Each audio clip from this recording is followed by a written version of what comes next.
अगर हम तिलहनी फसलों की बात करें तो अपने इस नॉर्थ इंडिया में सबसे प्रमुख स्थान रखता है सरसों। इसका तेल जो है प्रायः किसान और ग्रामीण क्षेत्र यही पसंद करता है कि तेल हमें खुद पेराई करके निकाला गया हो, क्योंकि जो समस्याएं आती हैं तेल में और कई गंभीर बीमारियां जो आती हैं वो गलत तेल के सेवन से होता है। और मिलावटखोरी की वजह से सब किसान लगभग यह चाहते हैं, सब कर तो नहीं पाते हैं, लेकिन ग्रामीण क्षेत्र के लगभग लोग यही चाहते हैं कि जो तेल हम खाएं वह सरसों का खुद का पेराया हुआ हो।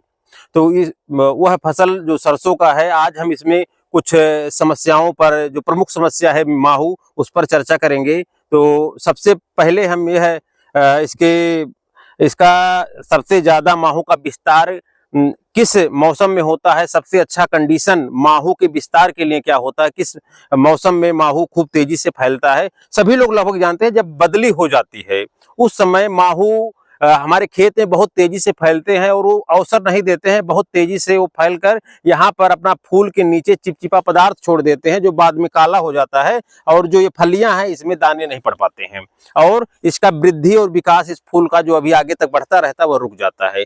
तो चूंकि जो समय से जिस फसलों की बुआई हो गई थी सरसों की, जिनकी उनका लगभग फलियां सेट हो गई हैं, थोड़ा ही बचा हुआ है। फिर भी जिनका देर से है और उनमें हम कुछ उसको कैसे बचाया जाए और उत्पादन कैसे बढ़ाया जाए, उसके हम एक स्प्रे के बारे में चर्चा करेंगे।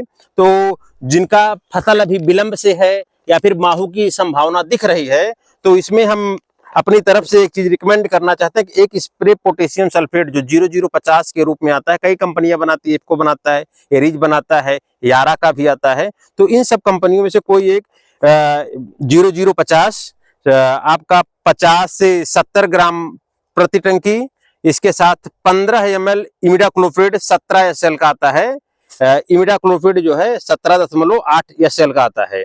ये इमिडा दवाई ये माहू कंट्रोल करेगा। साथ में आपका 10 ml ये स्टिकर होता है। अगर इसको पाउच मिलता है तो एक टंकी के लिए पर्याप्त होता है। अगर पाउच नहीं है उस स्थिति में 5 ml सिलिकॉन बेस्ड और 10 ml non silicon based sticker का हम लोग प्रयोग करते हैं एक टंकी में स्प्रे करने के लिए।